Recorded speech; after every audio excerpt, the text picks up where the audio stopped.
Rock and Roll Geek Show 769. Still rocking after all these years. This is the story of my rock and roll butler. This is it, the show that started it all. Often imitated, but never equal. From San Francisco, USA, online since 2004. It's the one and only Rock and Roll Geek Show.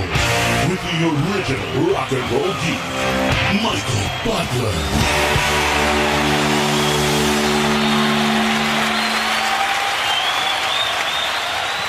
Welcome to the Rock and Roll Geek Show. My name is Michael Butler. Thanks a lot for joining me. I really appreciate it. Today is Saturday, June 10th, 2017. I'm recording the show, and it's 4:21 p.m. I have a very special episode for you today. I have been working on this interview for quite a long time now, and haven't told anybody about it because I didn't want to, A, I didn't want to jinx it, and B, I was so afraid that somebody was going to have put this interview out before me. So because this interview is very special to me because this is my real rock and roll hero, the person who's responsible for me picking up the bass guitar. This is Pete Way of UFO, Wasted. Pete Way, the rock and roll legend. He has a new book out called A Fast Ride Out of Here.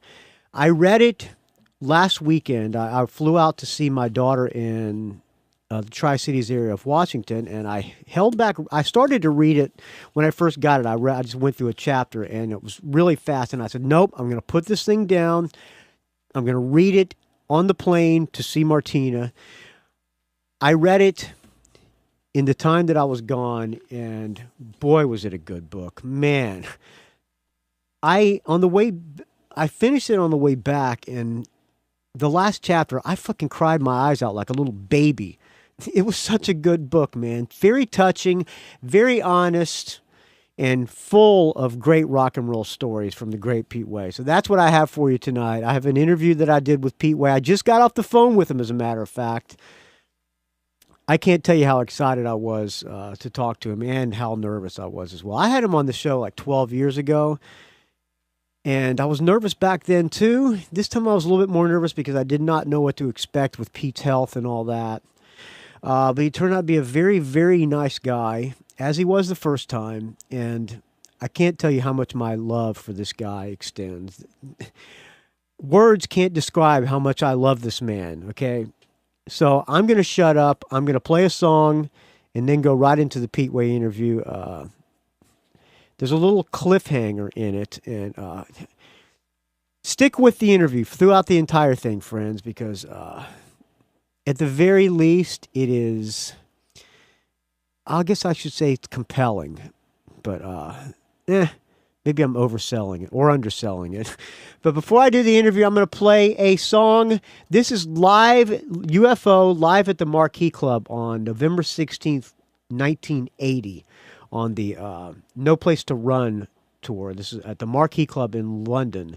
This song is Letting Go. Let this roll, and then we will go right into the Pete Way interview. Thank you, everybody, for listening, and thank you for everybody for donating. Please keep the donations coming. They keep the show alive. I'm letting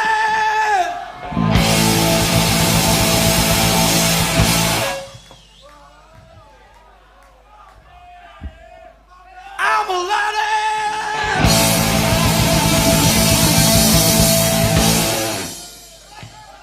I'm a letting go now. Don't think I could last letting go now.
Pete Way. I'm nervous as fuck.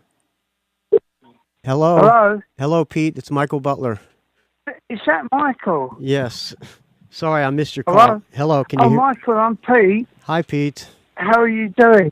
I am... I've been trying to get hold of you for about 15 minutes or more. But I was a bit worried. I don't know. You know, it's like transatlantic lines and that. But I thought, well, I'm not calling Mongolia. So I was hoping I would get you. Well, anyway, I have you how now. are you? I am super great. Could not be better, especially now that I'm talking to you. I talked to you about 12 years ago. I think you were living in Columbus. I talked to you and Finn.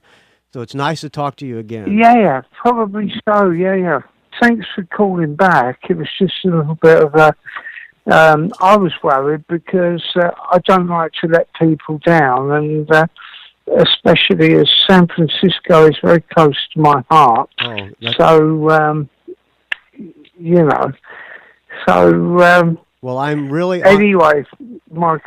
I'm really honored to talk to you. There's probably no bigger fan of yours than me. When you... first of all, I just finished your book. I was on the plane coming back from visiting my daughter, and I finished the book on the plane. In the last chapter, I just started crying uncontrollably, and I was embarrassed on the plane because I Don't make my head swell. Don't make my head swell, Michael. You know, but I appreciate that very much. Really, really a good book. It took... there's a few... Well, it's a true book. You know, had my ups and downs, as my friends know, and things like that. And I've had the illnesses, you know, because of, sadly, you don't have the cancer and then the heart attack. And that. And I can't say that I'm completely a normal human being, but I try my best to be. I think I'm best described as eccentric. Well, most brilliant people are. So how is your health now? Oh, it's much better. Much better. But I'll tell you what, when I was a junkie, I used to have needles all over me all the time, trying to get it in and all that. Now I have hospitals trying to put needles in me. Yeah, right. In the book, you talked about having... Carry on, Michael. I'm sorry. In the book, you talked about having so many needles, you had to eventually shoot into your groin, and when you couldn't shoot into your groin anymore, that's when you had to stop doing... Yeah, I'd have veins removed when I got back to England. And that. It was... it's not a clever experience. It was just... didn't seem anything unusual to me, because I just thought, well, I've got a problem and I'll deal with it. And like anybody that becomes a junkie, it's like, I'll deal with it tomorrow. Yeah. That's the best way I can describe it. Well, you are the reason that I'm a bass player, and you're the reason that I picked up a bass, and you are probably my true rock and roll hero. I'm sure. I think you told me that when I last spoke to you, to be honest. I am sure a lot of people tell you I can remember speaking to you. Yeah, the one kid that kissed your ass. I remember speaking to you, so I can remember pretty much. A lot of people don't think I remember things, but I really do. You know, so I'm ever so happy that you were interested in talking to me, and the book is interesting. It's true, you know, from day one. I don't exaggerate. Yeah, of course, the book company likes to make it a little bit more, I don't know, like James Bond movie. Well, me, it's just, I lived the life and that was it. Yeah. Doing the album, and Clint says to me, well, you got to be on your best behaviour. We're pretty much getting very close to finishing. So, it's going to be great, the actual album. I say it will be, but I've got Kenny Alton playing drums, and Slash has been playing some guitar Now, and things. And of course, I've got my own people that do stuff. I've not done too much bass, and I've not done too much six string. I wrote using those instruments, but suddenly I'm a lead singer. right. And when you have to, when you got to sit down, write lyrics, and then also sing them, you don't have too much time for bass. I'd probably say to somebody who's working for me, this is the way I see the bass, if you see what I mean. So you're So I do it.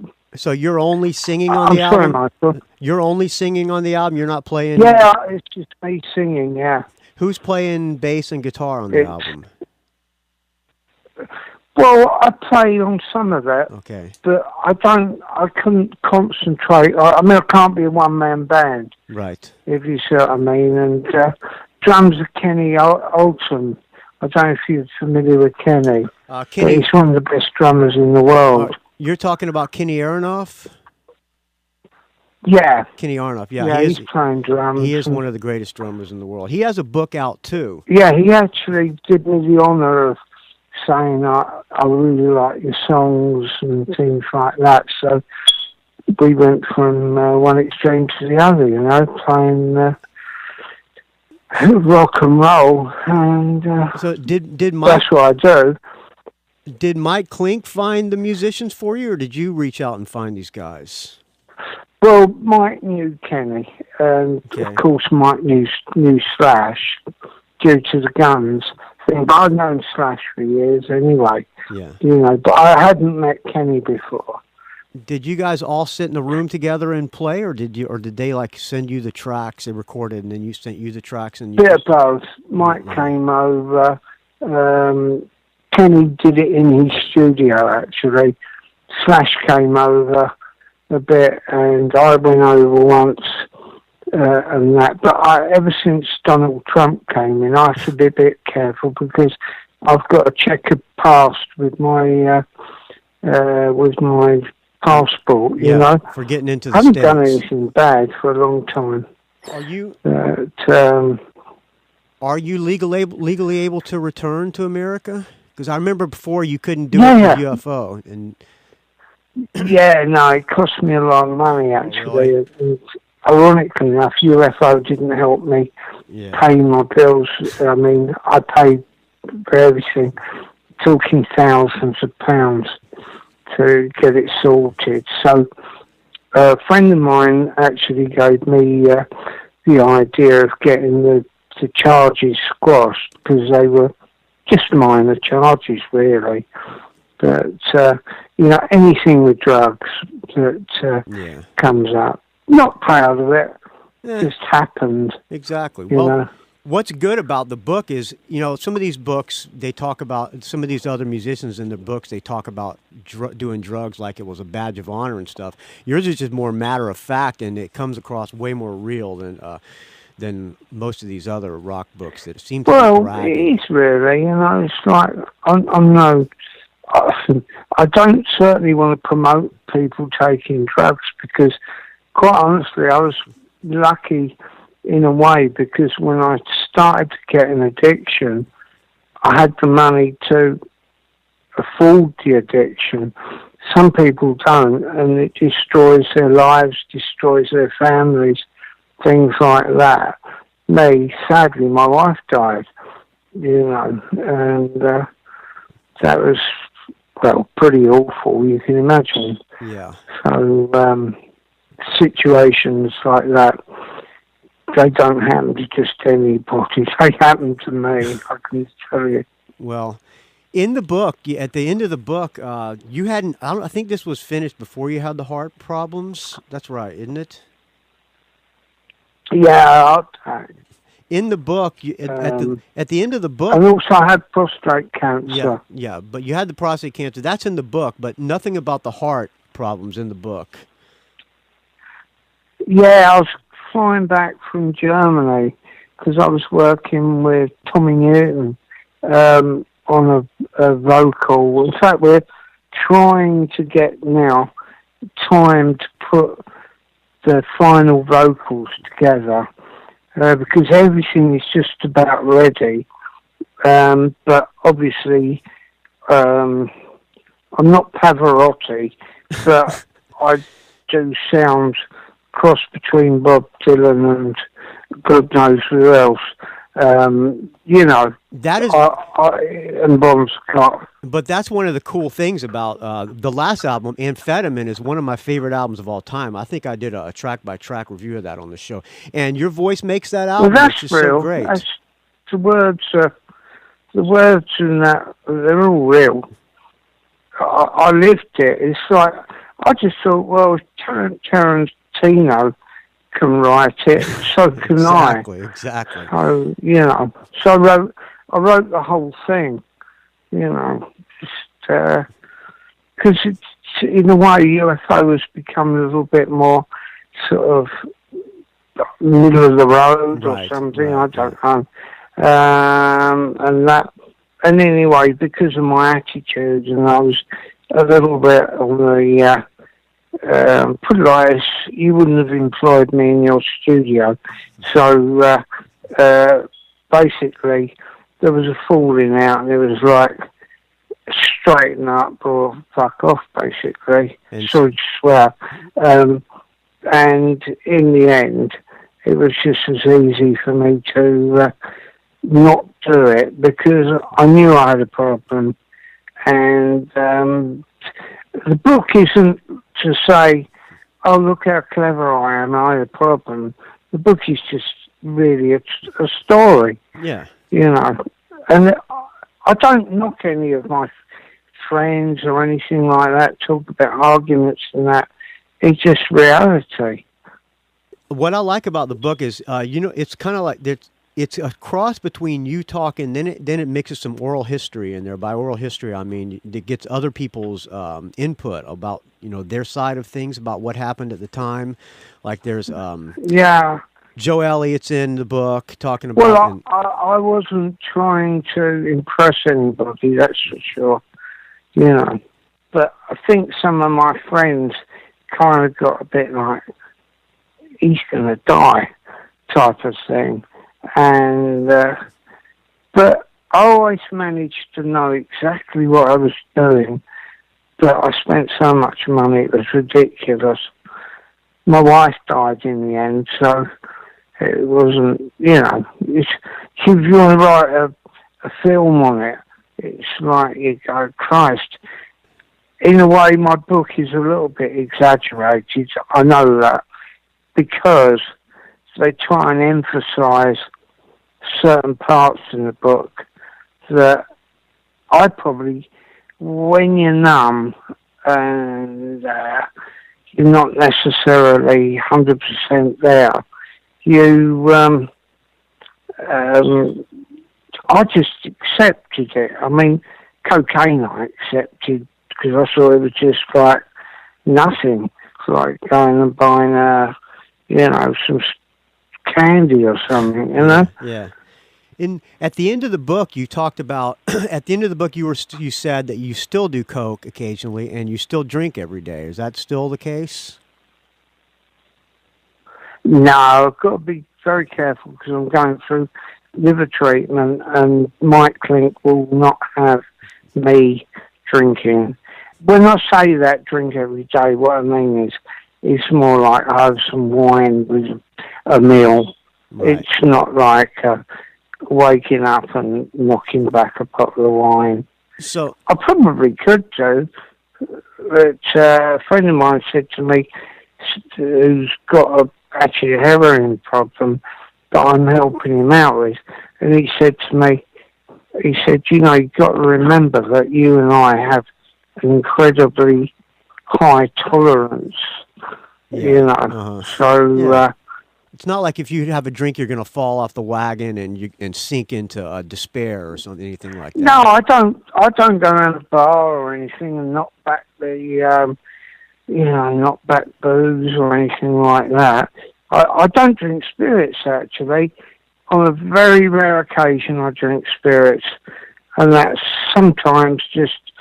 And then sometimes I don't drink for quite a long time. When I came out of rehab, I didn't drink, but I had one or two reasons that I guess I like the taste of it. But Yeah, exactly. it's not a big deal to me.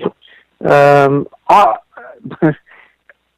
like to be normal, And being normal, you know, and I really, really, I want to work and I want to play guitar and I want to play bass. Some of it on tour, I probably won't play a lot of bass. I might play some six string, but I will play things like, crazy, like, get round here, well, I want to practice for the beach. yeah. God, the jungle's the only thing that you believe in. You know, I mean, it's like that. But I can play that, so I do a bit of both. Right. And then certain things do become the impossible, but nothing's impossible until you try practicing. You know what I mean? Have you thought about have you thought about putting a band together and going out and playing gigs to support the new album? Oh yeah. I mean, there's a lot of people that would actually like me to do it. And, you have to excuse me for a second. Okay. This is really bizarre. Do you like soccer? Yes, I do, but Michael? yes, I do, but being in the United States, you know, it's not that available out here. It's pretty big when I lived in Columbus. So I was just, because England are playing Scotland in the World Cup qualifier, and if you excuse me, I'm just I'm not listening to it or anything, I'm just putting the score up. That was all. And what's the score?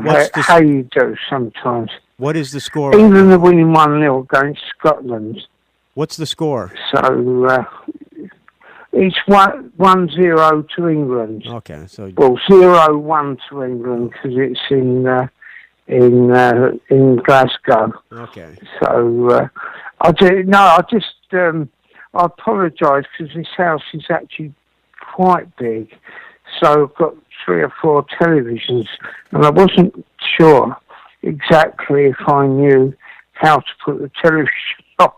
Right. Downstairs, but I went to a quiet room in the house, you know. So is that your house? Did you buy the house? Do you have enough money to be able to buy a house still? I'm not sure of money, but I didn't. I rented it, and you know why?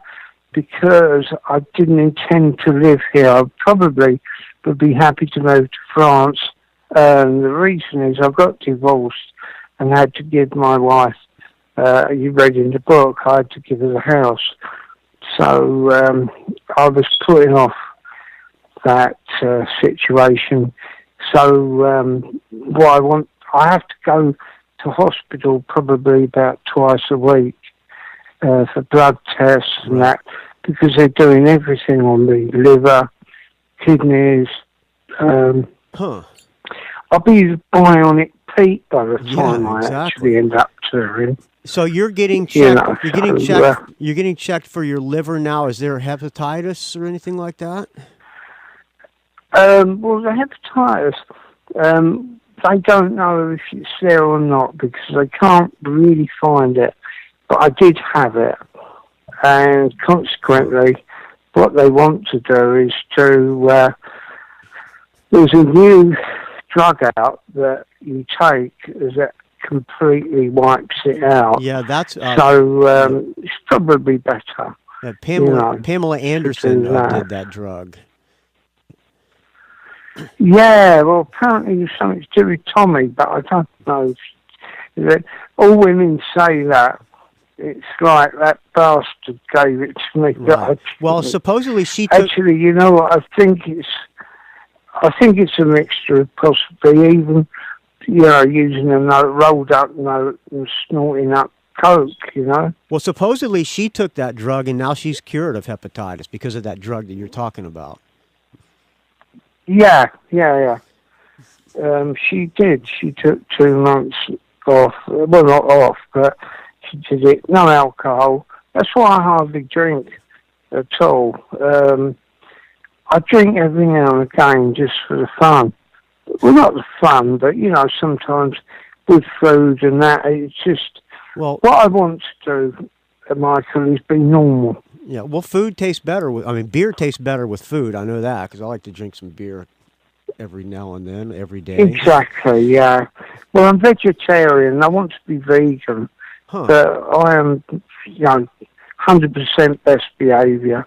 And I'm not... I do eat seafood, which is very hypocritical, if you see what I mean, because fish have lives of their own, So, I don't know.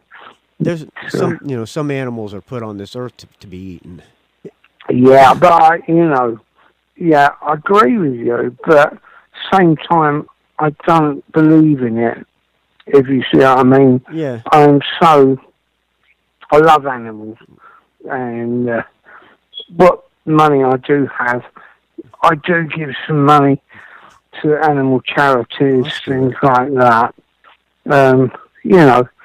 I live very frugally, even though I live in a very nice house in a very nice area. But it's, I don't go out particularly in that unless I can charge it to somebody. Right. So, no, I'm not like as bad as that, but you can imagine. But I sit and watch football, do things like that, and I practice on the guitar. I've got my 6-string here. I could play you. Think I'm going crazy, if you like. I would love to do that. Live, kids around here won't practice with the preach. A lot of the jungle's the only thing that they believe in. You can't buy smack on food stamps tonight. Smith & Wesson feels so damn good in your hand. And then, there ain't no Alice here. There ain't no Wonderland. So anyway, you heard it, so don't worry. On amphetamines, great.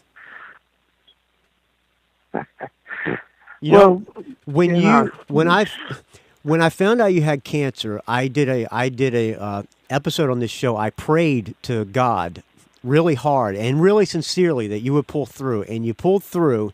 Then when you had the heart problems, I prayed hard again. I did another episode and I prayed hard, and you seem to have come through with that. I'm telling you the truth here, and I'm not trying to kiss your ass, even though I am. Every single day, I say a prayer to God for your health. Oh, you're a good man. I'm tough as nails, as they say. So it's all right. Everything. It's really weird because I go to the hospital. That's why I'm down here renting, because Bournemouth, the Royal Hospital, has been so good to me. But they get more of a kick about my celebrity status than they actually do. I can get appointments immediately. Oh, nice. I can get to be seen, same with teeth and things like that. Yeah, in the book you talk about some guy. In the book you talk about one of the doctors actually brought his guitar. I think you said he brought his guitar and started playing along to UFO songs, something like that.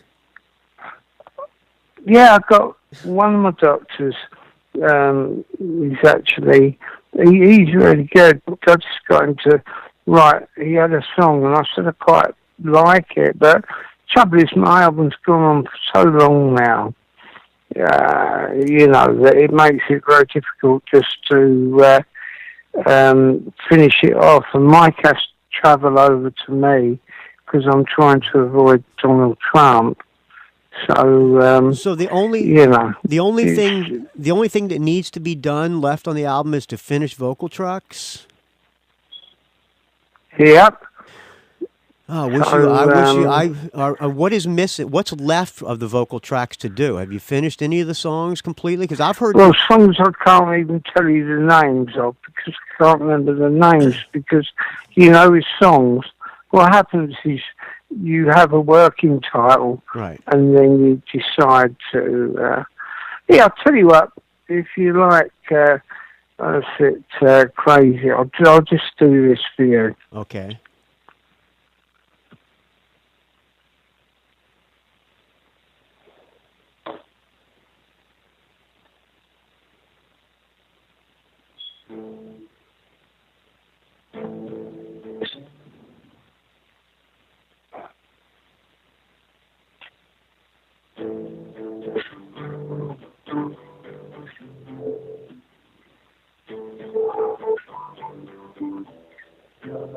I've got to remember it now.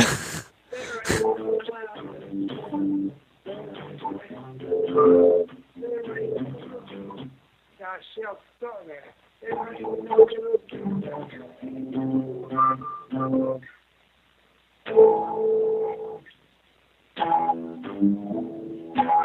Cops come around in there flashing limousines. Anyway. So they have the artist who can't remember his own words. That's stuff from Amphetamine. That's not new songs. That's stuff from Amphetamine. No, I can't play it really. To be honest with you, I've lost track of the this one. I'm not saying I've lost it, but it's just I've changed the or Mike's changed the what's the word? The arrangements, stuff like that. Kenny's done different drum arrangements. So, I mean, the only other thing.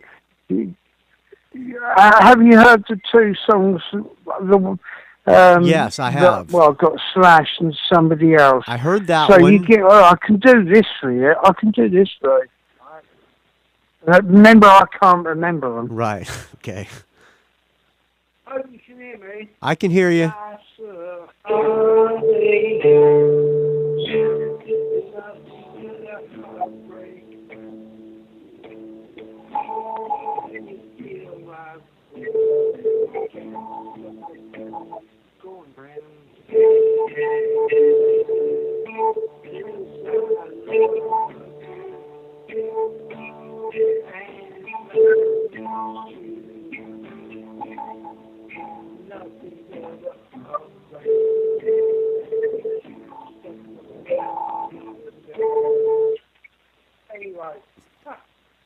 Yeah, I heard that one. That's off that album. I heard that one. That's on the album Teaser, and then I heard the one with Slash playing guitar. That sounds like it already has vocals down on it. See, I can't do Slash's guitar.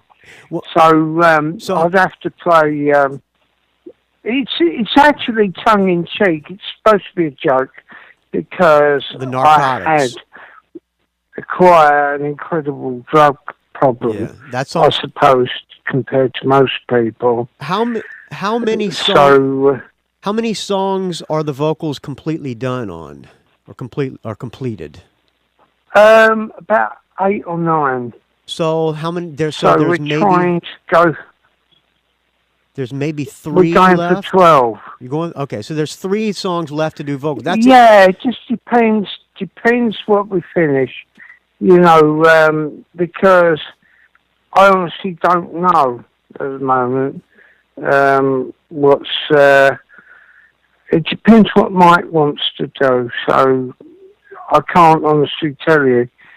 Do you think the album? Scotland are just equalised, by the way. Oh, great! Sorry, I'm sorry about that. Sorry. What quarter? That's all right. What quarter is it in? What period's it in? Oh, it's just it's in the last 15 minutes, Okay. so England can probably come up and rustle up a winner. All right. That was an excellent free kick that the Scottish did, but this is like very unusual for England and Scotland because not unusual. It's like World War III, you know. So right. You know, it's quite funny, really. They're rivals, I'm assuming. Oh, Scotland and England, yeah. Yeah. They still think there's probably we're trying to take over Scotland and all that. In fact, we do own Scotland, but, Where's who is the home team? Where's the game at? Well, it's in Glasgow. Okay, so Hampden Park. Scotland's the home team, so England is in front of a hostile Yeah, crowd. so it's like 1-1 now. Yeah. So England will come back. Hopefully they'll get some backbone and come in. It's one of those games that it's always, like I'm sure with American football, I'm sure these sort of games are the sort of thing that, it's so close because of your rivals and that in this home city. Well, England's such a small country, so you're going to get that, Well, that's what makes the game fun. Nonetheless, man. So there's only 3 songs left to do. So do you know when is the album going to come out? No, actually, 3 or 4 and some BVs, backing vocals. That's got to be done. Is the album going to come out this year? Please say yes. Yeah. I hope so. Need the album out as soon as possible. Yeah, please finish it. That's the hardest thing. It's just, it's not my fault, but obviously when I had to have radiotherapy, stuff like that, and when I had the heart, I had to take stuff easy. So that's why I'm either going to France or I'm going to finish it in London, and then it will be done.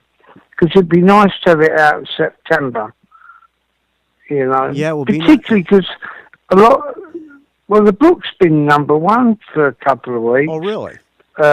In England. Huh. Yeah. So, it's like, everybody likes that sort of thing, don't they? It's a bit like... But actually, it's reality. Did you buy yours off Amazon? Or did you get one sent? No, I bought it. I paid for it. I don't remember where I got it. Book Depository is where I bought mine. I actually paid for my book. And I read it. Yeah, no, the only reason I asked, you being a journalist, I would have thought you'd have got a copy because, you know what, I didn't have a copy. And suddenly, eventually, I got 15 copies, I didn't even know I didn't even know you were writing a book, and then next thing I know, it says, "Hey, the Pete Way's new book is out. Fast ride out of here." And I said, "What? Pete Way's got a book?" And I immediately ordered it. It took like 2 weeks to get here because it went straight to #1 in the UK and wherever it was. I got all sorts of people saying to me but it had been pre-sales for a long time because it took a while because we wanted to get the album out with it, but nonetheless, it's in a way it's not a bad thing. So I've got to get Mike either over to France, and we're going to use a mobile studio, or we're going to do it in London. It's a little bit up in the air, but we'll get it done. And some of my health issues come up as to whether or not I had to be in hospital and stuff like that. I'm pretty healthy, it's more checkups now than anything else. So, did you get any feedback? Did you get any feedback from anybody about the book, like maybe from Phil or anybody like that? No, I don't speak to him particularly. Last I heard you guys lived kind of really close to each other. Do you still live near him? No, I was in Brighton, but no, I'm not. I live in Christchurch, which is just outside of Bournemouth. So, it's one of those things that I don't chase everybody up, and they're on tour more than I haven't been on tour for 4 years. Yeah. But I've got people that are going to go on tour with me. Oh, England have just gone 2-1 up. So we're winning. If you've got a bet on England, yes. This is a good interview, isn't it? Go, well, I'm doing a review on the football, soccer results. Hey. But I've just done a thing for Burn magazine, right? Uh-huh. And Japan. Burn did a big feature, and the guy that I did the interview with said, well, he said, actually, he said, he lives in France, he said, oh, well, I do interviews rather on sports. And I said, oh, and I've known him for a long time, this guy called Howard Johnson. So I ended up talking to him about sports more than I did, because he kept saying, I've got 800 words to write. Could we go back to the, you know, Right. like the lines of coke and all that? And you cook? Me, yeah. Do you what do you do? But I'm vegetarian, so I try and be vegan. So you cook all vegetarian. Is your wife vegetarian too? Yeah. So what do you cook? What's the Yeah. thing what's the thing that you cook the most? Oh, just vegetables and actually, sadly, I eat prawns, things like shrimp, you know, that sort of thing. But I want to get rid of that. I want to just eat, what's the word? You know, soya. Just soy? You know, Yeah. so... Yeah. Well, shrimp, prawns, and fish taste so delicious, though. Well, you know, I try and do my best and try and live a reasonable life. It's difficult sometimes, but I don't hang around with the people that I can get high on my own supply, because I was spending so much money on it that it wasn't the best thing in the world to do. So, you know, what can you say? Yeah. All I want to do is go on stage, be really, really good. Mike Clink will kick me out the studio and go home if I fuck up on this album. For these, all he needs is another 3 or 4 words. So, you know, I mean songs. And the other thing, of course, you've always got to go through things to see how it works, you know, see if there's anything that needs repairing, plus backing vocals as well. So, well, you know, Michael, it's the 2 bits I heard. Been a long time. The 2 bits I heard from the new album sound fucking fantastic. So I hope you hear him get this thing done, man. I can't wait. Oh yeah, it's going to be about. I want them to at least 12, maybe 14, but maybe keep some for, you know, like, I don't know, the B-side back in the day when you did a B-side. Do you at least have scratch vocals? You at least have like scratch vocals on all of the songs? Well, initially when I wrote them, I did, because you always rewrite songs to make them the way you want them, you know. If you're writing a song and it hasn't been finished, you never stop working on it, because you always think about possibilities and try and use my imagination and that, you know. Yeah, but it's, but on the actual tracks on the album, are there scratch vocals recorded on the songs that are, you know, on the album? No, They're no, not. actually they're not. Actually, those 2 are not. There's no backing vocals or anything on it.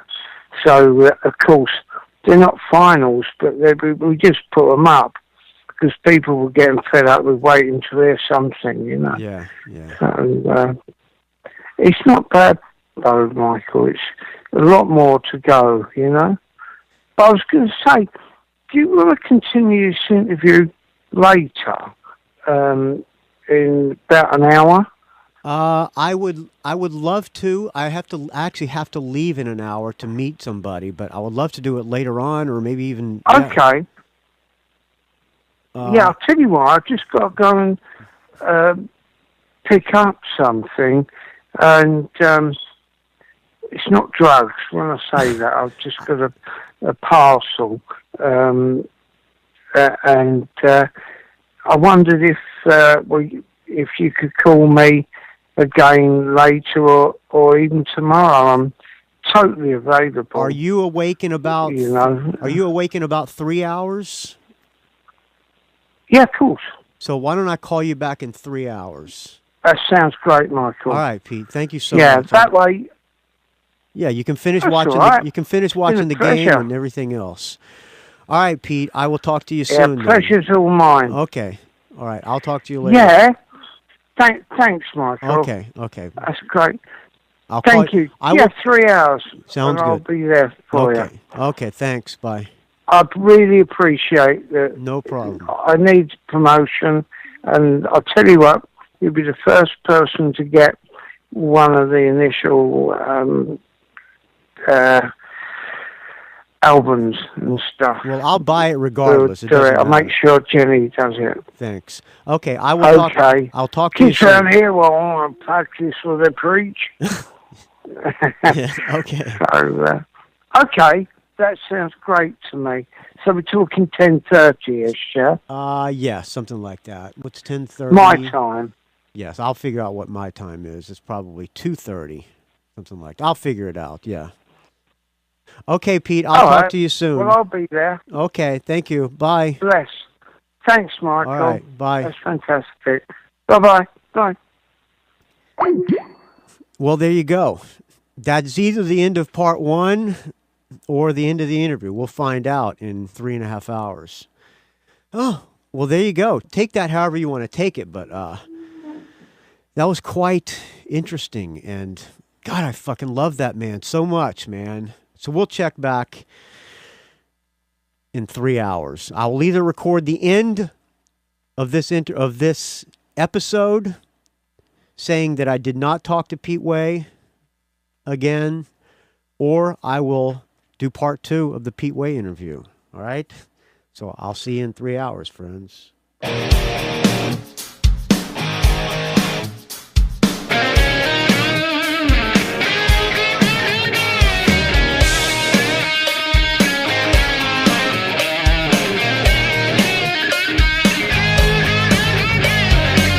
I'm feeling bad, he's feeling good. Wish I had some of his goods. I'm climbing walls to ease the pain.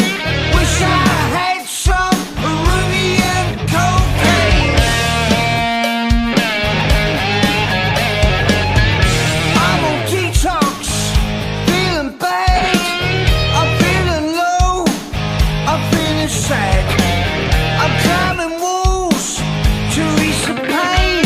Wish I had some Peruvian cocaine. All my friends are getting high on narcotics. Say all my friends are getting high on narcotics.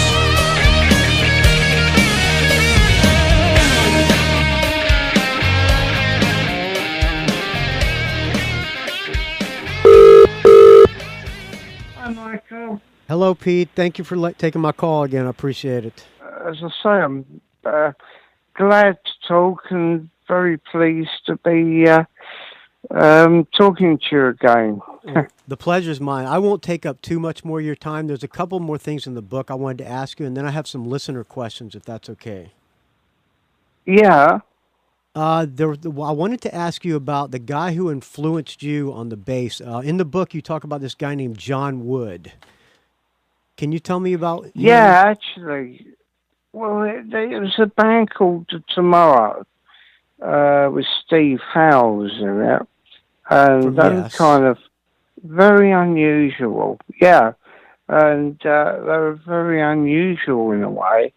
But it was like rock. But the bass player sort of kept it going, but sort of did things that I hadn't seen anybody else do.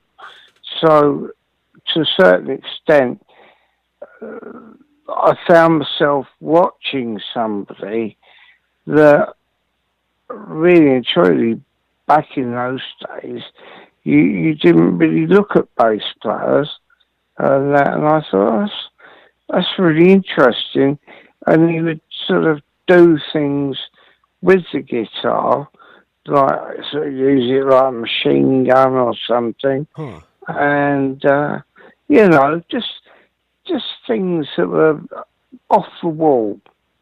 A lot of times, bass players, like the front man and stuff, wants the bass player to like stand back and not really overshadow him. Yeah.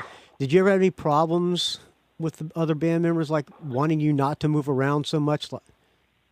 No, not at all, actually. They liked it. It was, in actual fact, it was just, I could do what I liked. And the reason I say that is because I think Phil was more subdued, and he would actually be happy to sing the song and then sort of move back to the to the drum riser, and say, for instance, myself and Michael would get together in the centre of the stage and play out the solos. It was really an original thing, other than this guy John Wood, which I haven't been able to find any footage of that guy to see how he could have influenced you. But other than that guy, you were the only one who was really jumping around. Now, of course, Steve Harris is pretty much all over the place. Oh, Steve, yeah. Well, Steve used to watch me play, in the Marquee Club in the early days, and then of course they did shows with UFO in still their early days, and also on their American tour that we were actually headlining. And I don't know, Steve and I became friends because Ross Halfin, the photographer, brought him up to a show in Birmingham. Yeah. And I don't know, we just hit it off, You know that those... He was telling me sorry. You know that those guys, their intro tape has always been, or at least for a long time, has been Dr. Doctor. You know that, right? Yeah. Yeah, it's amazing, actually. Yeah, it's great. I use it. I mean, wouldn't be the first thing I'd think of doing, but they now do it, and it's like an anthem for them. When you played with Ozzy for a short period of time with Tommy Aldridge on the drums, did Ozzy and the rest of the guys mind you jumping around so much on stage? Ozzy didn't mind. Ozzy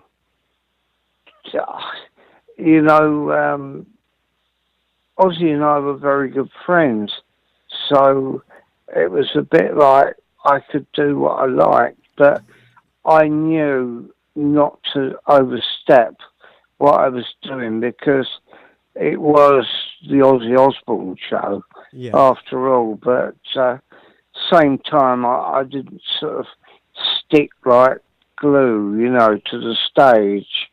What did Tommy Aldridge think of your playing? He didn't like it. Really? Why not? I don't know. It didn't do a great deal.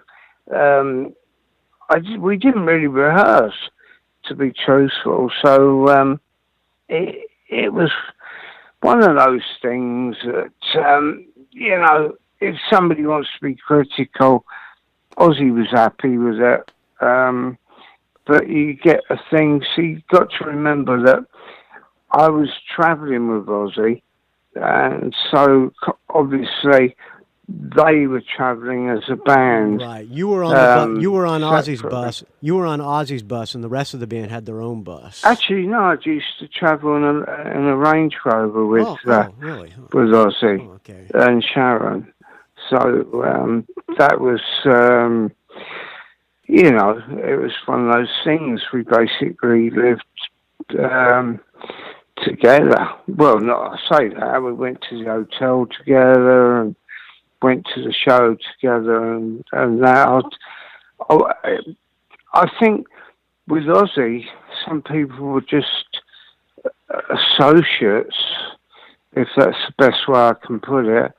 And you were his friend. And yeah, exactly. Yeah, that was the difference. You get people that basically paid to play. I was actually paid to just hang out. I think really more than What did Sharon think about you hanging out with Ozzy so much? I would imagine you would be a bad influence. Sharon encouraged it. Oh, really? To be honest, because she trusted me with him in a way, because she knew I knew the limitations, whereas Ozzy, to a certain extent, didn't have limitations. Although he seems to think that I was the one that had no boundaries. Right. Whereas Ozzy was very much controlled by Sharon, except Ozzy would fight anything that she would tell him to do. And like, for instance, we'd go for a drink, and she'd say, well, just have one and come back. And she'd say to me, well, just have one and then make sure he comes back, won't you? And of course, I'd say to him, we better go now then, and he'd go, is the Pope Catholic? Yeah. And he'd go, and then we'd go and have another drink. Right. Hold on a second, please, Michael. Okay. I'm just going to...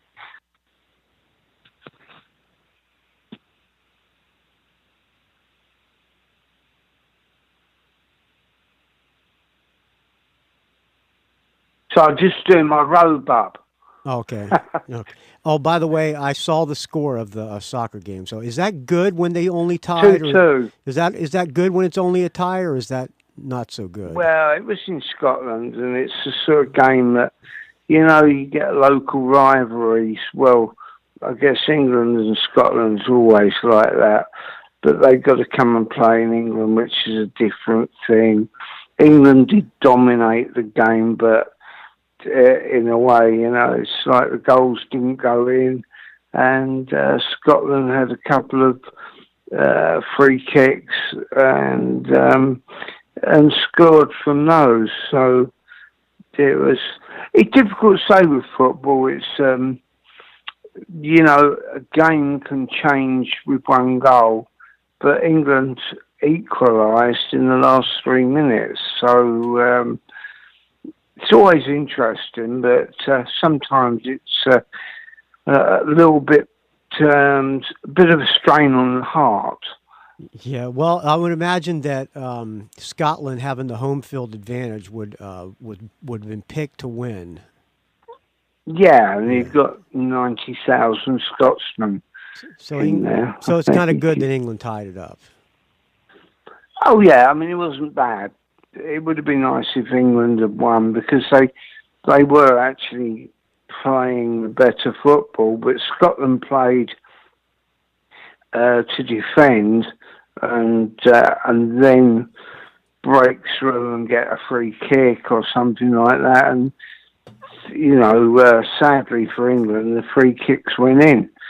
So, but England came back. It's sometimes teams get too comfortable, and they hadn't played for a while, England, because the Premier League's only just stopped. Oh, okay.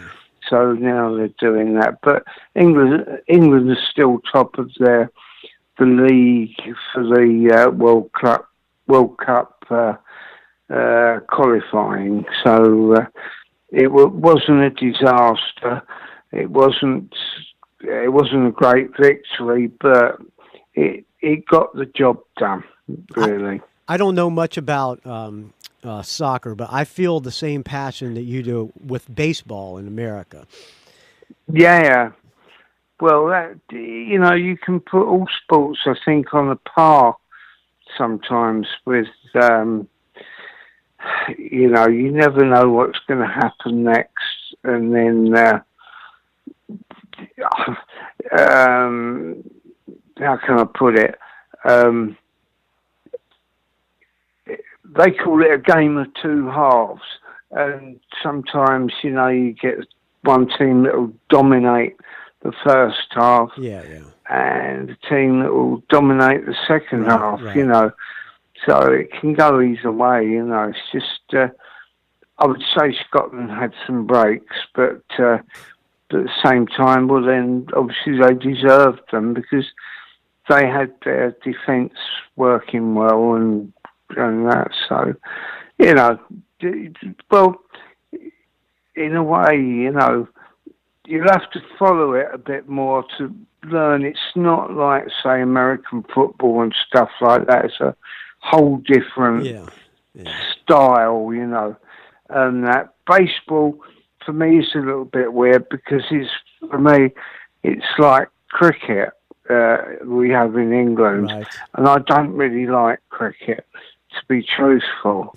So, well, a lot of people think baseball is slow and boring, but also a lot of people think that soccer is slow and boring. But if you really watch baseball, it's not slow and boring, and I imagine it's the same way with soccer. Well, same with soccer actually, because it leaves you on a knife edge. To be truthful, that's the way I feel about baseball. I mean, I wish I could honestly tell you that I could enjoy baseball, but I lived in the States for quite a while, and I could never really follow it because it reminded me of cricket, which they play in England and around the world, actually, but has been a bit slow and more of a sort of, I don't know, like sort of Sunday sport or something like that, Yeah, I love baseball. Though. Well, unfortunately, I mean, back to rock and roll. I really wish I could honestly say that I understood it, other than just watching it and running about and that. But I grew up with soccer. Yeah, same way with. I grew up with baseball. Same thing. Yeah, exactly. So I mean, it's like somebody explained to me about American football, and when I said, well, I really don't see it, and they said, oh, you've got to think of it as a game of chess, where you've got the big guys in the middle that stop the ones who are attacking, and it's very clever, a lot more clever than I thought of sort of people that just knock each other over, because it's in England they have a game called rugby, and that I can never follow. But that is actually, they don't wear any outfits or anything, but they just run at each other. And God, you know what I mean? You think, I wouldn't want to be doing it, you know what I mean? Right. Not unless you were a broken nose or dislocated shoulder, that sort of thing. Sort of something a bit dangerous, Michael. Yeah, I hear you. You still play soccer at all? I don't actually, not since the illness and that. Occasionally, I mean, I can kick a ball, but I don't get the chance really. Because I have to be careful because of my heart. Actually, although that has obviously improved considerably, and so no, in truth, but I follow it and I go to watch a team called Aston Villa that I support quite a lot because I've had time on my hands, obviously, with not we're not finishing the album yet, because we've had to have breaks because I had the radiotherapy with the cancer Right. and things like that. And but I'm okay now, the heart thing, I had to have my heart put back on the right time because it was running a bit disjointed. And that's it, really, But other than that, my love is music. But it gets a bit boring waiting to finish off your album. But same time, that's why you do books. But I got asked to do the book. It wasn't something that I thought about it. Who asked you to Who asked you to do the book? Actually, the book company and a guy called Paul Reese and Jenny, my manager and wife. So Paul Reese is the guy you did the book with. Reese. Paul Reese, did you just tell him the stories and he wrote them down? Yeah, pretty much. And then he turned it into a proper story. I mean, I basically did it like an interview, and he would pull out the questions, and we spent, I don't know, several weeks actually doing it, And I wasn't trying to, how can I put it, sensationalize it. Actually, if anything, I was actually trying to minimize the some of the stuff that went on. Well, there's a lot there's a lot of stuff about the the alcohol and drugs and stuff, but but there's even more great rock and roll stories in the book. I mean, if you're a fan of music in general, there's great music stories, and especially if you're that was my main concern, because I'm not a big fan of talking about drugs and stuff. I mean, it's probably well known that I've had my fair share of them, but and sadly that different people have died associated with me in it. But it's not something that I would say I'm proud of. Speaking of that, a lot of people always wondered about because there were all these rumors about, which you clear this up in the book. There's all these rumors about Bon Scott. You talk about that in the book. He actually did not die the night he was with you, correct? Actually, that is actually wrong. Exactly. He did. He wasn't actually with me, you see. Bon came down to the show.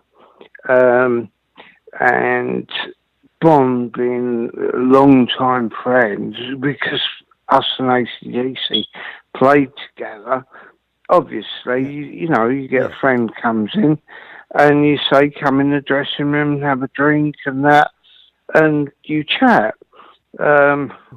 Before and after the show. This was around the time of No Place to Run, right? Yeah. We were playing, I think, 4 nights at the Hammersmith Apollo. Right. I think it's called the Apollo now. It used to be the Hammersmith Odeon. Right.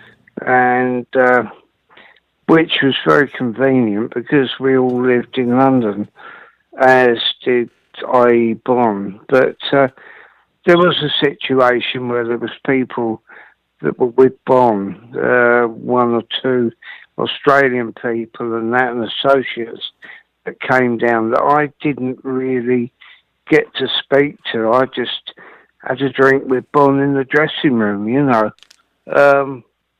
there was drugs there, of course. But I honestly can't remember, and I mean I can't remember, Bon doing drugs. Any drugs, particularly. I mean, to be honest with you, I think Bon did some coke. People that came down with him, I think, brought some heroin down. yeah, I used it, and I probably bought some, but certainly I didn't sit with Bond and give him heroin. You know what I mean? And the last time I saw Bond, it's probably about midnight because I lived quite close to the actual venue, and so I went back because my wife and to have a child, Charlotte, that was, you know, they were at home and expecting me to be back, and so I did, you know. And Bond went off with the people that brought him down. So I really don't know what went on from after midnight. That's the thing. Certainly didn't go off anywhere because I wasn't allowed to go off anywhere because I was supposed to be home. So he didn't. You know, He didn't die that exact same night. He died like 12 days later, didn't he? Actually, it says in the book 12 days later, but actually, he died that night. Oh, really? He did. Okay. Huh. Yeah. So you didn't give him. You just saw him backstage and just had a drink with him and said, "Hey, Bond, it's nice to see you. Thanks for coming to the show." Yeah. Well, I don't, you know, sort of put it like this. You don't sort of say to somebody, "Here, have a line of this, I have a line of that." Yeah. Yeah. If I know that somebody does something, then of course, you know, you might offer them a line of Coke. I'm sure you've probably been to places where people will go, "Oh, do you mind?" sort of thing, but certainly not. No, it wasn't like that. I think if you see the picture in the book, you see he's bright-eyed and bushy-tailed. He looked like he was actually pretty, and it looked like he was kind of sober, actually. Yeah, exactly. So whatever happened when they went, you see, because I would have been driven back to my house, which wasn't that far, so I wouldn't have, I don't know, I mean, I don't push drugs on people, if you see what I mean. Yeah. I'm too tight for that. If I got drugs, I keep them to myself. Exactly. Yeah, but right. I don't do drugs anymore anyway. So it's one of those things. In that picture, you have a look when you're looking at Bon Scott. You look like you're looking at him like you really, really like. You look like you love the guy. They were very good friends, and I admired him. You know, it's like with Angus and Malcolm. I particularly like those guys. Yeah. You know, they were like, in a way, they're my heroes. But when Bond comes down to see you, I just think, great, you know. Weren't you the one who had to tell Angus that Bond died? Actually, I got asked to say that I got told, and I was asked for a phone number. I had both Angus and Malcolm's numbers, and I gave actually Paul Chapman from the band, who was with some people that were with Bond. I gave him the Malcolm's number. I didn't give him Angus's number. Okay. I called Angus the following day when the news broke out, and Angus said to me, "Yes," he said, "I can't handle it, you know." He said, "I've still got some of his stuff in my flat." He said, "You know, I can't even look at it."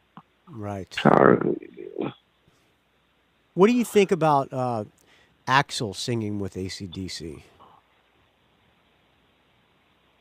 I think Axl's a great singer, but because I work with Mike Clink, I can't say anything else. But right. I like Guns N' Roses. Yeah.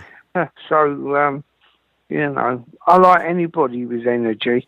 Well, and yeah, in my opinion, he just doesn't fit with AC/DC. You know who would be good with AC/DC? I'm sorry to get off AC/DC.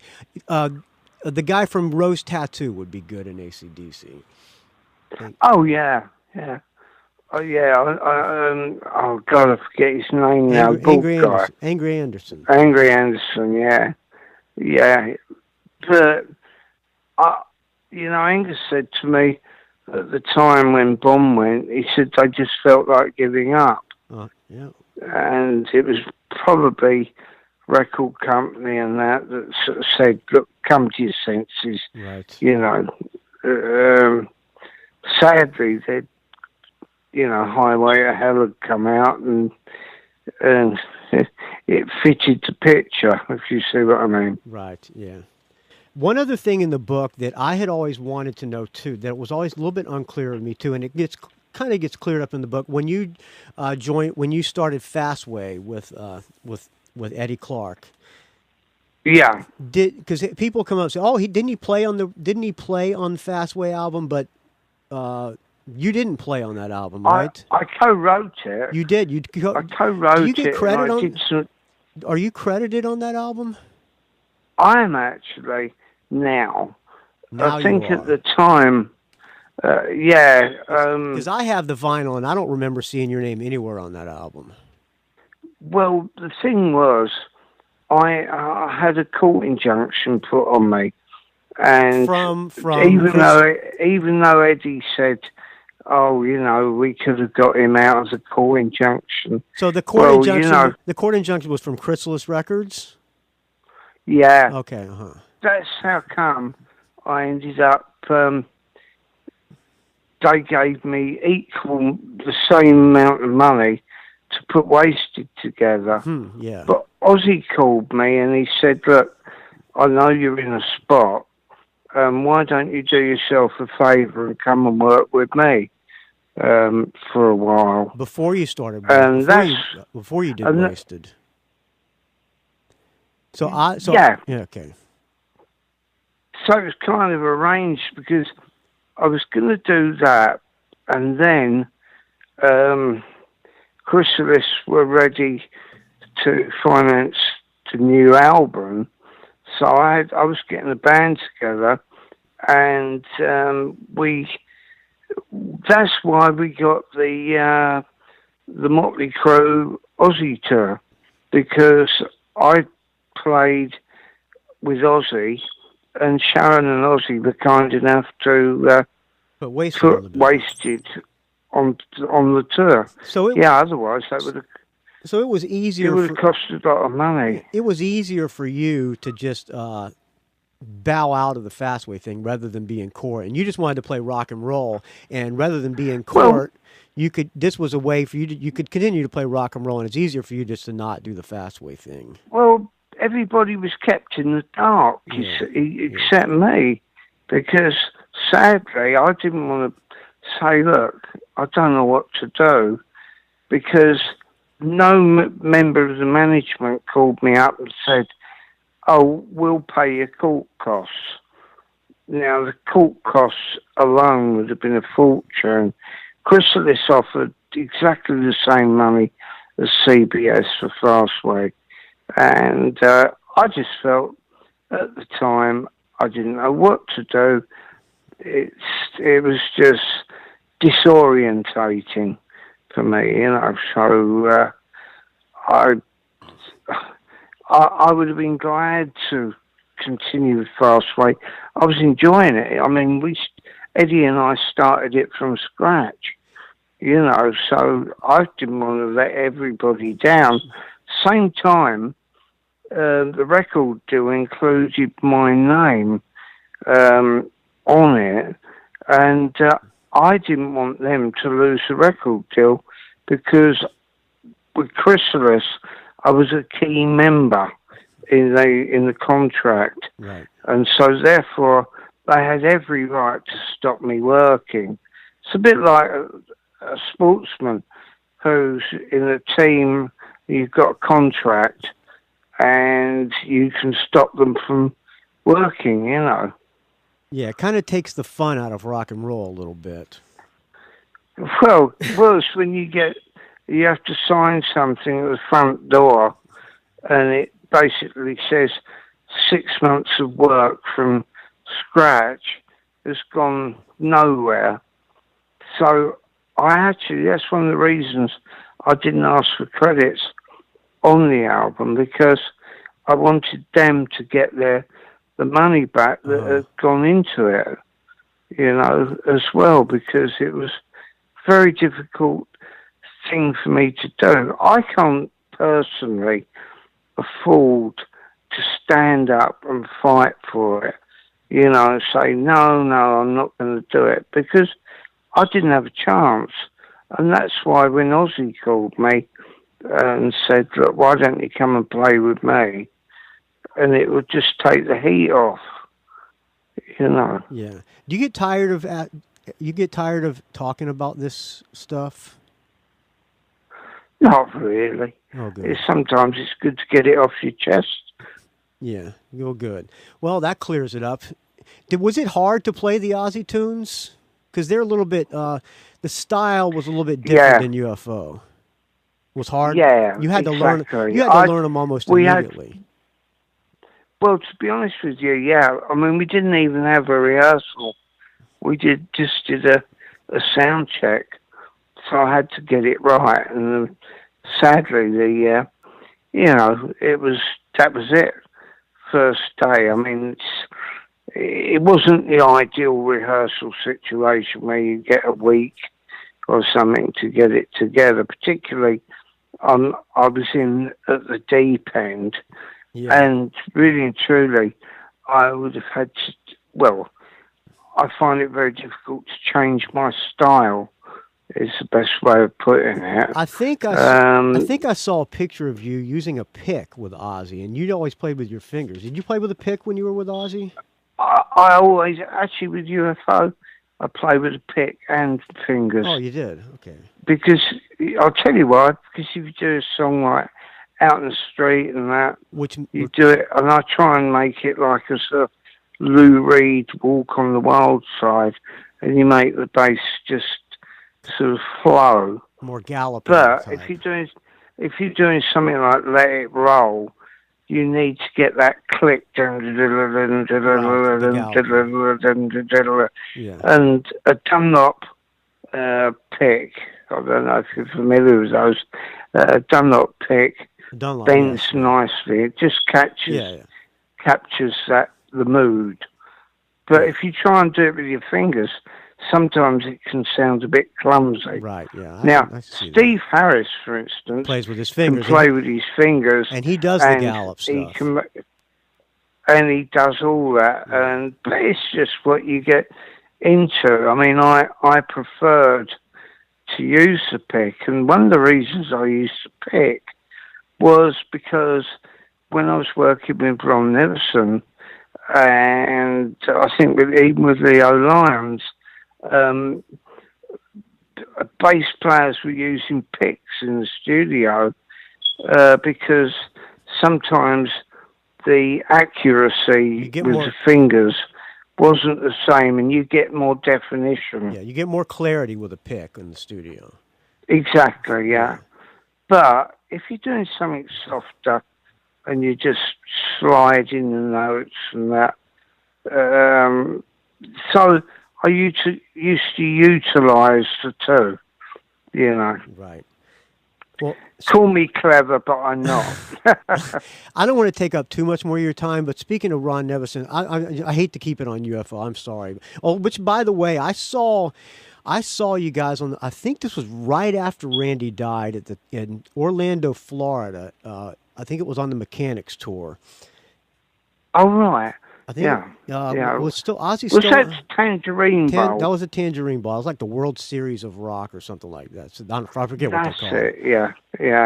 Yeah, that was. Well, that was pretty hard because, I got friendly with Randy. I've known him since rehearsal days before even the first Ozzy album was out. So, it was very saddening. Yeah. If anything, I was playing the bass for him just to do it, but it almost felt like it wasn't right because we were touring together and Ozzy didn't play, so it wasn't like the Ozzy Osbourne UFO show because there was several other bands there, you know. So, Yeah, I think you know, I believe it was Pat Travers on the bill. I think maybe Foreigner. I don't really remember that well, but all I remember is probably, I remember yeah. UFO because I was there to see UFO. It was a mechanic store, which those three albums are my favorite UFO albums. No Place to Oh, Run, thank you. Wild, Willing, and Innocent, and Mechanics. Yeah. Way Oh, un- thank you, all Michael. three of those albums are extremely underrated. Speaking of Chapman, his Yeah. son, you went down to. This is in the book. You went down. You were reconnecting with your daughter, and you promised to take her to Disney World. And Yeah. Mike Chapman's, or Paul, excuse me, not Mike, Paul Chapman's son ended up taking her to Disney World. Well, no, we went to Disney World, but myself and Joanna were using, so we actually pretty much didn't want to be going around Disney World. Yeah. So we thought we'll take two youngsters with us, and Tice could drive. So, you know, they got on well. So it was like we were, as a matter of fact, running out of heroin. So we really didn't feel well enough to go around Disneyland. In fact, we were more likely to need to go to Disney Hospital. Right. Yeah. Do you ever have contact with Paul Chapman anymore? I haven't, because I haven't got his number. We had a bit of a falling out because, sadly, when the Wasted album came out that he was working on, Right. he didn't do any solos. And Finn, the singer, decided, in no uncertain terms, that he'd been to Florida with Paul to work on it, and he said, "Oh, he's not going to do it. We got to get somebody else in." And so, I'm like, well, I don't know. I didn't know the situation that went on in Florida, and it was just very disappointing for me because I like working with Paul, and I was so disappointed that you know, I mean, I was pretty much given an ultimatum, even in my own band, saying, "Pete, you know, he's fucked up. You know, he's got." And I heard some of the stuff that was done down in Florida, and it was quite appalling. Huh. There was no lead guitar solos, Right. And Finn was singing terrible. The whole thing just sounded like a bad night, a karaoke session. I like that one. I like that one self-titled Wasted album, though. I like that a lot. Oh, the first one. No, not Vices. This one is just. I believe this one's just called Wasted. Is it just called Wasted? Oh, do you mean Back from the Dead? No. Maybe it's Good, the Bad, and the Wasted. I don't know. The one with just the girl's breasts on the cover and it says "Wasted" on the front on over the girl's breasts. Yeah, that was actually with. Now I forget. I think Paul played lead guitar on that. It was just a rock and roll record. It's a great album. It's a great album. Oh, I'll tell you what, you're my hero. Thank you, Michael. Well, it was, you know, it went down well. I think it actually even charted in England reasonably highly and things like that. But Rolling Out the Dice is that on? Rolling Out the Dice is on Good, the Bad, and the Wasted. What's on that? Yeah, Heaven Tonight might be on that album. That's an EP. I think. Heaven Tonight. That is a really good song, actually. I was just watching the redid version with that when they put together like a glam or a hair metal band, and you guys what is that? Save Your Prayers. Put a smile. It put a smile on my face watching you because you looked so fucking cool in that video. The rest of the band, they look kind of poser, but you looked super cool. I'm the world's worst critic of me, So one thing I do have to do before, obviously, vocals are going to be absolutely, well, we can't finish it without me singing because I've written the songs and that, so they're ready to go. But I've been playing six string more than I have bass, but I know that I can quickly pick up the bass, and it comes as second nature. Yeah, it's like swimming or riding a bike. Especially if you're playing guitar. I mean, guitar. You're still keeping your fingers going somewhat. So. Oh, absolutely. Well, I think you caught a little bit of my out-of-tune guitar earlier this afternoon, didn't you? Yeah. Well, it's about the this afternoon my time. It's about the attitude more than the in-tuneness. Yeah. I'm sure that Mike Klink might beg to differ with that when he's engineering, but yeah, I just picked it up. Didn't even check through this tune. It's just one of my guitars, Yeah. So it's not that difficult for me to write songs, anything. All I want to do is just finish the album, go on to. Got the book now. So everybody knows that I'm a bad man. And no, because everybody in the book, there's a lot of there's other people talking about you in the book and giving their side of the story, and everybody in that book has nothing but high praise for you. None of them said that you were a bad man, including Michael Schenker. Oh, me and Michael get on great. Me and Michael get on great. It's it's a myth that Michael's difficult to get on with.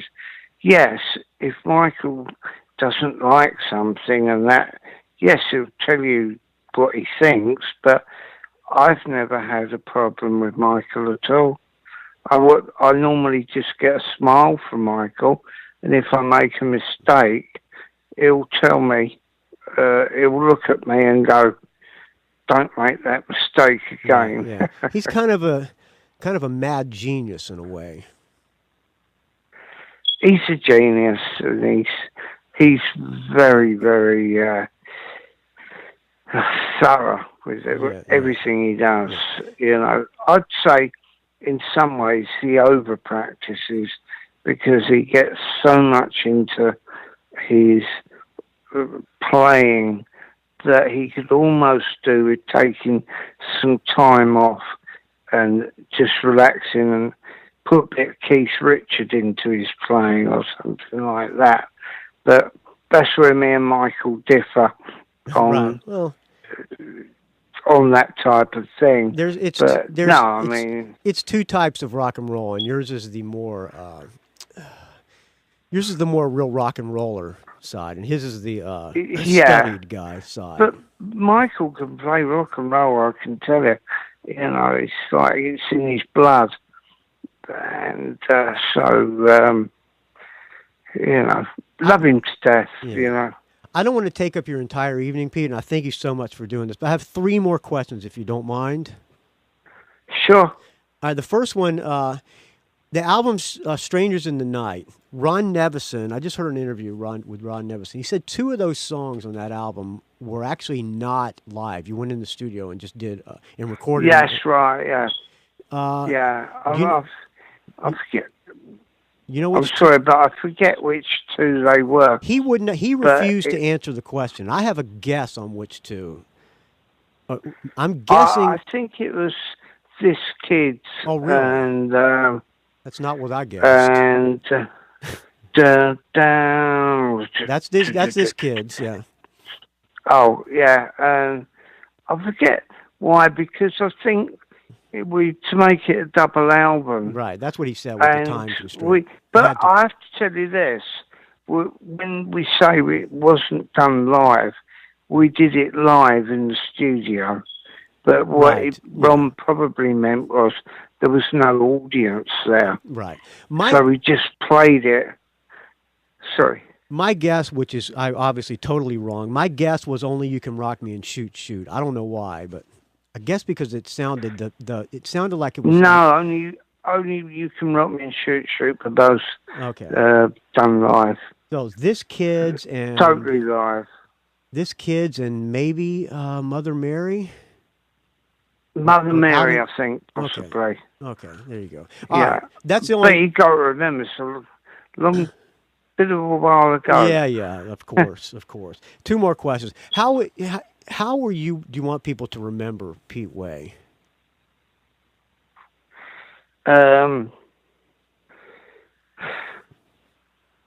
Good question. Not really, but I haven't finished it.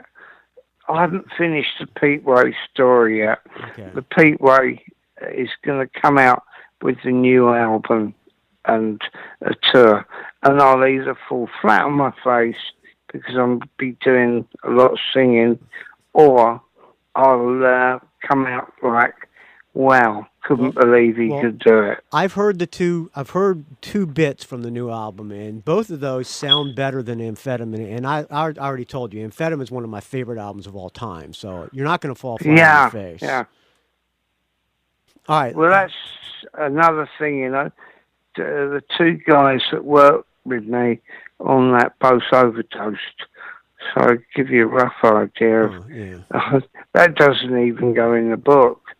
It was pretty sad, Yeah. you know, and that's, you know, Do you have it's not something you have somebody putting out the new album? we're talking to people all the time, but you can't play people fresh air because Mike, for various reasons, has had difficulties with my illnesses and that, but I'm pretty much fit now, you know. I would imagine that there would be a lot of people who would want to put that album out, but there is always the crowdfunding thing too. You can get the fans to purchase it in advance, which a lot of bands have done well with. Yeah, I tell you what, that is a drop in the ocean. Those two songs, to it, it's very gritty because my influences go from Bob Dylan to AC/DC, the Stones, well, people I work with, you know, and that. So I don't mince my words. I keep my words pretty straightforward. Sometimes I think, the songs lyrics are to the point, is what you're saying. Yeah, I mean, Narcotics is actually supposed to be funny, right? If that's the best way of saying it, because all my friends are getting on narcotics, and that, you know. Yeah. It was Slash said to me, he said, "You know what, Pete?" Because that's when he was playing on that one. Yeah. He said, "You know what, Pete?" And I love the bit where you say Peruvian cocaine. See, it's tongue in cheek. It's not supposed to be serious. Exactly. You know, You have any fear of dying at this point in your life? I mean, are you afraid of dying? Not at all. No. Okay. The reason is that I could happen any time and that, but I'm not using. But I could still, having been through the illnesses and the cancer, stuff like that. I mean, I don't fear it, and quite honestly, going back some time, I would think, Christ, I'm going to have a heart attack from sheer use of large amounts of cocaine, and then also, if you've got a needle that's packed full of smack, and you do it, you've got to know what you're doing. That's why people die, if you don't know what you're doing. So I just used to be careful, and that I shouldn't even be saying it because it's not clever. I much prefer the love of my life, which is music. That's the thing. Rock and roll brings you the most joy of anything, right? Yeah. That's why it's very frustrating that I had the illness, stuff like that. and I'm ready to go. Really, it still takes a while after you've had radiotherapy and things like that your body can be a little bit messed up. Yeah. Well, Pete Wade, thank you so much for doing this. Please, please, please finish this album as soon as you can. Get in there and do the vocals. It's on its way, actually, because Mike's going to come over at the end of the month, and we're going to get these vocals done. Yeah, just lay if him not, down. he's going to cut my balls off. So just lay down the vocals and get this thing done already. I am tired of waiting for it. I want it very soon. I'll tell you what, you should try being me. Can you imagine it? And I've spent an awful lot of my own money on that. Yeah. So, I'm having to eat chips or something. No, I can't say chips because in case it's... I'm a vegetarian and partially vegan. So, a bit weird really for an ex-junkie. And I say ex-junkie because I am. I do try and take my life very serious. In fact, soccer's probably the most serious thing, but the music is everything. Yeah. It's just dragged on, but I just can't wait for people to hear some of the other songs. Some of the songs, some people are going to go, wow, how could he sing that? But it's kind of like a story, a bit like the book. Yeah. Well, Pete, thank you so much for doing this. I'm going to tell you again from the heart, there is nobody that has more love for you than, as a fan, I don't know you that well if it's a person, but there's nobody that has more love as a fan for you than me. I'm sure we'll meet up, Michael, so don't worry about that. And I will. I'll stay alive for you. Please do. I'm going to pray. I'm going to pray every day. Okay. All right, Pete. I'll tell you what. Yeah. It's my pleasure. It's lovely talking to you again. Thank you so much, Pete, and have a great rest of your night. Yeah, I will, John. Okay. Going to go back to sleep because I actually did have to lay down for an hour or so because I like to be fresh when I talk, I had a few. So, I had a few beers because I was a little bit nervous talking to you, so I feel more relaxed now. Really? Yeah. Don't have to worry about that. Okay. I've a few beers, same thing. Yeah. Okay, Pete. No, I didn't have a few beers. I had a glass of Chardonnay. There you go. That's nice. There you That's go. Nice. All right. Thank you so much, Pete. I will talk to you soon, I hope. My pleasure. Okay. Give my best to the people of San Francisco. I will. You're missed out here. I can't wait to see everybody. Okay, Pete. I'll talk to you soon. Thank you so much. Bye now. Thank you, Michael. Bye. Bye-bye. Bye. Well, second half, you got more questions answered in the second half. And honestly, I was a little bit worried after the first half. I'm thinking maybe Pete's not doing so well. But now the second half, he's sounding a lot better. So thank you so much for listening, friends. I'm going to close out with something from Amphetamine. I don't know what I'm not sure what I'm going to close out with, but here it is, friends. Thank you so much for listening. rockandrollgeek.com is where you can find the show. rockandrollgeek@gmail.com is how you can reach me. You can find me on the Facebook, R&R Geek. You can find me on the Twitter, R&R Geek. You can find me on the Instagram, rockandrollgeek, don't ask. And I will put links to where you can find Pete Wade's book, A Fast Ride Out of Here, Confessions of Rock's Most Dangerous Man. It is the best rock book that I have read. My favorites are Please Kill Me,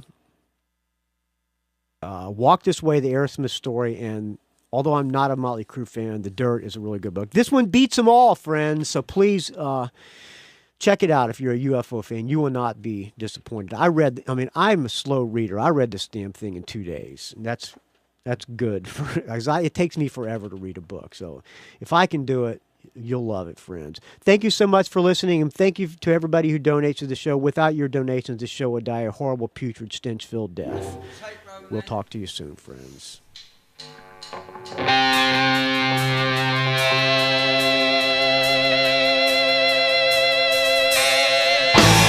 don't hear one, practice what I preach. God, the jungle's the only thing that they believe in. Can't buy smack on food stamps tonight. Even Western feels so damn good in your head. There ain't no others here, there ain't no wonderland. There ain't no looking glass that any form believes in. There ain't no others here, there ain't no wonderland. There ain't no looking glass that any form believes in. Cops come round with their flashing limousines. The only Vegas life you'll ever see. Not much simple with a smarter and a gun.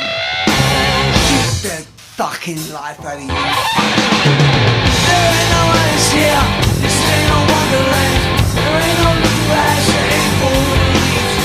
There ain't no others here, this ain't no wonderland. There ain't no looking glass that any fool believes.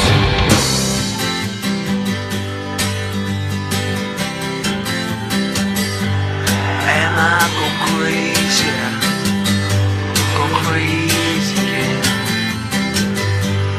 Think I'll go crazy again.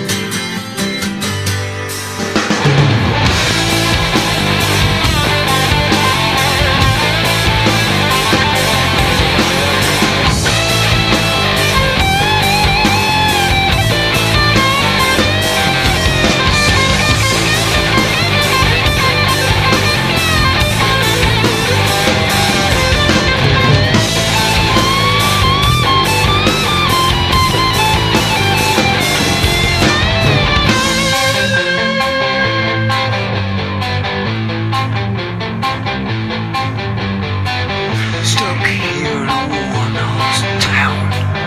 All I got, my TV. CNN talking about the president. All I got, delivery. All I got, the band on my methadone. Go to the bar for a drink or three.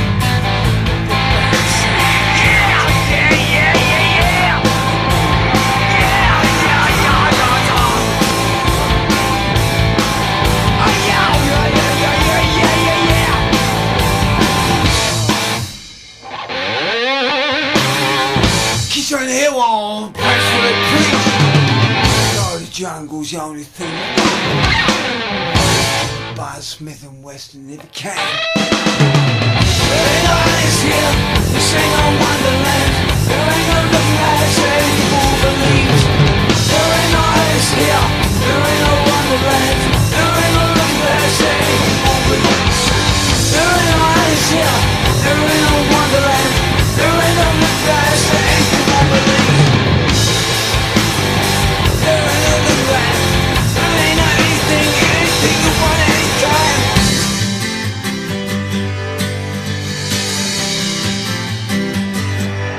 And I'll go crazy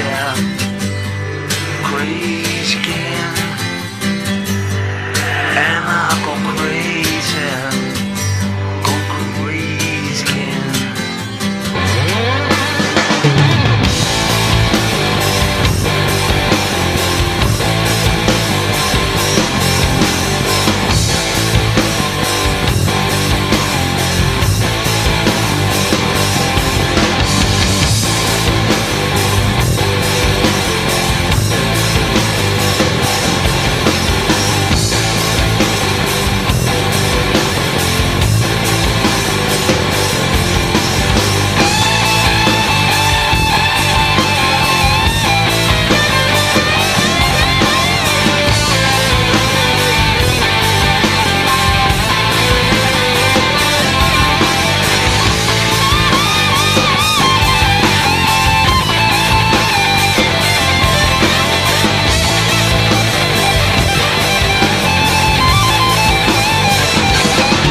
It's a rock and roll geek train wreck.